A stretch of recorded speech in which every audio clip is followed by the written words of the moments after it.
guys, welcome to Red.head.med this week. This week, we're going to be going over how to get good grades in med school.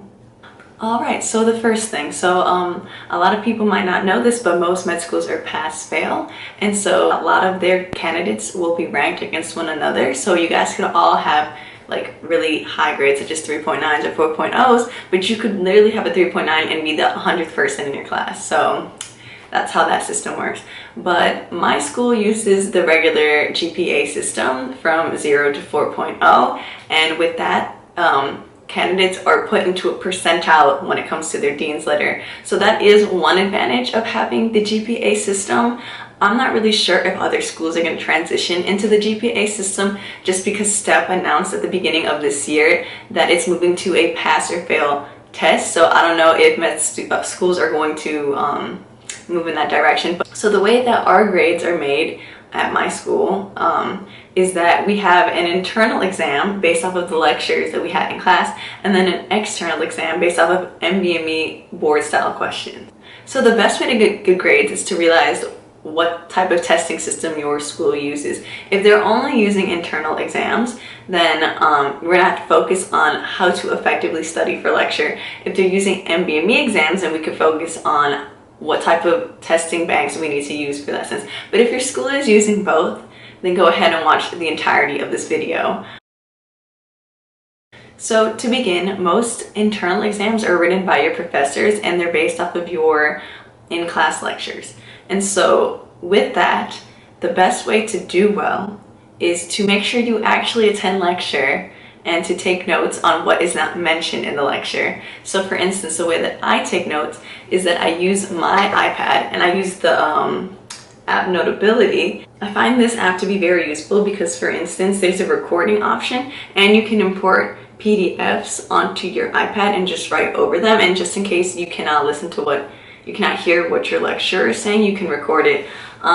Since everything's virtual now, this would also be helpful to use if you have a computer or laptop. So you could have your laptop open, and then you could download the PowerPoint lectures onto Notability. That way you have everything there, and all you have to do is supplement it on top of that. I believe I paid about $10 for the app, but it's been worth it because I can put in entire books in here, such as first aid and other books like Pathoma. Another major resource to use is office hours provided by your professors. It's really good to go into office hours if you're able to, and to really clarify the material with your lecturer and to see what you don't know and what you do know. The best way to approach that is to actually sort of explain the topic to your professor and see if you understand it correctly. Because the best way to learn is to learn a concept or a topic and teach it back to somebody else. That's just been proven to be one of the best methods. Because if you're able to teach somebody else effectively, then that means that you've mastered the material. And then in terms of med school, something that I didn't know coming into med school is that I would be studying from 8 a.m. to about 10 p.m. every day, Monday through Friday. And I would have to make sure to get ahead on lectures during the weekends. So something that you really do need to take note of before coming into med school is that a lot of your time will be dedicated to medicine. You'll probably only have like one day off. So I'd take like half of Saturday off to go model or to hang out with friends or something. But for the most part, you will be studying, and it's very necessary that you develop good habits with that, especially with internal exams where a lot of the lectures can be more than 100 slides. And so the best way to do that is to attend lecture, and then right after lecture to look over what's been taught, because it's been shown that if you look over the material that you've just gone over, you're able to retain it at a higher rate. I recommend studying for internal exams from whenever you do lecture for another 2 hours afterwards, and then like go to the gym or go eat or do something else. You don't want to focus 100% on internal exam. The internal exam is not the same thing as the board. Another helpful study tip I would like to say is to make sure you have a group of friends that you study with, because group studying goes a long way. So sometimes, for example, we would have clinical lectures.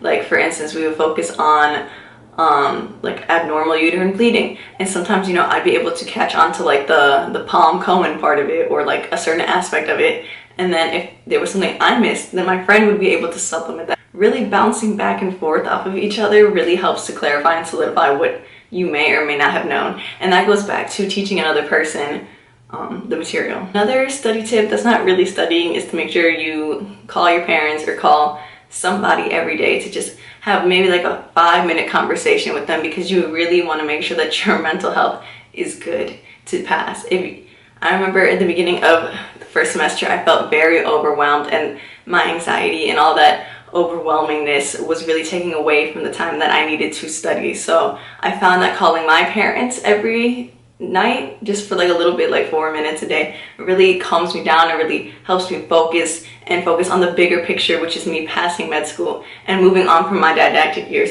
to my clinical years. So I just think that having somebody to talk to, having a social network group, or really focusing on ways to better your mental health will help you in the long run in terms of studying.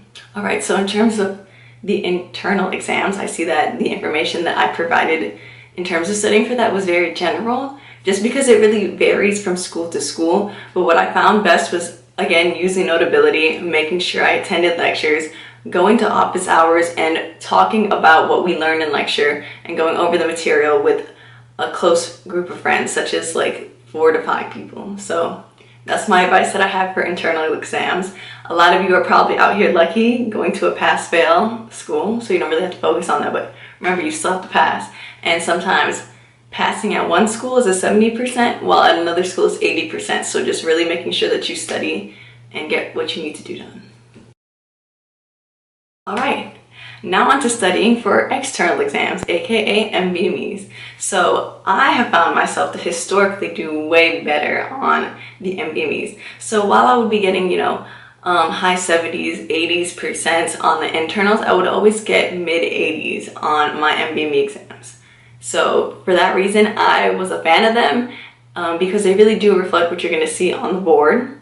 And so that's why a little secret, would recommend that you prioritize studying for your external board, because if you can master what you need to know on a national level, you'll be able to apply it when you have to do the specific things regarding the internal tests. So to tackle the external exams, I'm going to use an example. So one of my favorite units is hematology. At every school, it's usually only 4 weeks. So the way that I tackled it is that I made sure to learn all the material related to it in 2.5 weeks. That way I could spend the other 1.5 weeks just doing questions, if that makes sense. So let me break it down. For the first 2.5 weeks, I made sure that I was using RX and other resources such as Amboss, Dirty Use Simile, Osmosis. Osmosis and Dirty Use Simile are on YouTube for free. And then for RX and Amboss, I have a subscription. I'm also an ambassador, and I highly recommend Amboss. I just love how I'm able to search up any topic that I need to, and it comes up there as well in detail for not only step 1 but also for step 2. And with a subscription with Amboss, you're able to also get step 1 test banks, but also step 2 and for your clerkship exams. Another major resource I used was Kaplan, because it was provided by my school, and I love how the Kaplan videos go into depth, especially in regards to biochemistry, because that was a field that I really struggled in. But in terms of heme and onc, beautiful. So once I was done doing these things, I'm a video learner, I'm not really a reader. So once I was done watching all these videos within 2.5 weeks, I also made sure to supplement what I was doing with the videos with Anki. And so I used like the first aid one, Lightyear, and LOL Nautica. And Anki is free, and you can download it and customize your decks. So that's what I made sure to use. And in regards to Anki, I made sure to do it every day from the beginning of the unit, and I would set it to about 75 new cards and then 75 review cards, and by then you'll finish it within the month. So that's how I would do it. They're great repetition resources, and you don't have to make your cards. Again, you could download them and save yourself time. After you do the videos and you're still doing your Anki every single day, then that's when I highly recommend that you start using test bank questions in order to see what you actually know. And so the test banks that I recommend are definitely UWorld, but most people save that for dedicated. It's sort of expensive, so if you don't want to purchase it for your blocks, I would just wait till it's dedicated. But again, you have free will, you can choose what you want to do. Kaplan was really good in regards to heme. RX has good questions, and what I love about RX is that it'll show you a video about, for instance, like lymphomas, and then it'll have some flashcards associated with it, and then maybe like 5 to 10 questions that focus on just that topic. So I thought RX was like a really good tool to like sort of check how you're doing within that section. And then I also use PASS test as well. So, and Amboss has a pretty hard Q bank. It's up there with eWorld. I think Amboss personally is harder than RX at times, so it's a really good resource to use probably towards the end after you've mastered the other test banks, because you don't want to have like really low confidence starting off. You want to be able to build off. Another great resource to use in terms of finding questions are actually the textbooks that your professors recommend. I'm not a textbook reader, but I will use the textbooks to gauge my knowledge and where I stand in regards to learning the material. So for instance, my pathology teacher loves Robbins, and Robbins has a great question book. So depending on whatever unit I would make sure to go through the Robbins question book and to see how I was doing in that sense. Another great pathology resource that I use that's free on Google is Utah Path. And the level of difficulty was also up there with AMPOS. And if you're able to do well on Utah Path and Robbins, then you'll do fine in that unit in regards to pathology. So my biggest recommendation is questions. Questions are important because there's only so much they can ask you. And when you're tackling questions, you have to make sure you not only can predict what ailment this person has, how it's treated, what is the mechanism of action in terms of how it's treated, what's the pathophysiology behind what's happening, what percentage of people does it affect. You just need to understand a topic in its entire breadth, and from there you'll realize that you'll do well. You also should look out for like high yield topics or like point words, for instance. So like in medicine, malar rash, everybody's like, oh, lupus. So once you like can see, if you have pattern style thinking, you'll do very well. I told you guys that like in med school you're usually studying from 8 a.m. to 10 p.m. So you remember how I said lectures like from like usually like 8 to 3, and then you spend like another like 2 hours like studying what you learn in lecture, and then you take a break for like 2 hours. So then from 7 to 10, that's when you're learning the MBME stuff, and that's what I would do on a daily basis. And then I'd like eat a late dinner, come home and sleep.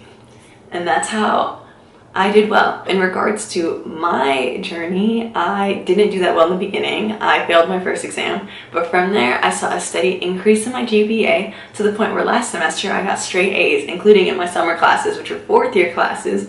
I got straight A's too, because I implemented what I just showed you guys into my daily habits. And granted, yeah, it sucks having to literally wake up at like 7 a.m. to start Anki, but once you see the results, that's like what motivates me every day. And in regards to medical school, you have to be your biggest fan. You have to make sure that you believe you're going to be a doctor. It is written in stone. You will get there. Your degree is already written for you, so you just got to do the work. And that work involves you studying from 8 to 10 p.m. or even longer if you need to. Just make sure you're exercising, eating correctly, and taking time for yourself on the weekends and calling a support system or finding one. And again, just making sure that with internal exams that you are utilizing group studying, like you're all there to get there at the same time, learning the same material like you once were in elementary school. So just make sure that you're really using that opportunity to not only make friends, but to help each other grow substantially. So that's my advice. I tried to make it as organized as I could, but there's just a lot of information between studying an internal exam and an external exam. So if you're like me and you had to do both, I hope that this is helpful. If you guys have any more questions or any more comments, feel free to leave them below. Feel free to like, share this video with your friends, and to subscribe for more. Until then, I'll see you guys next week.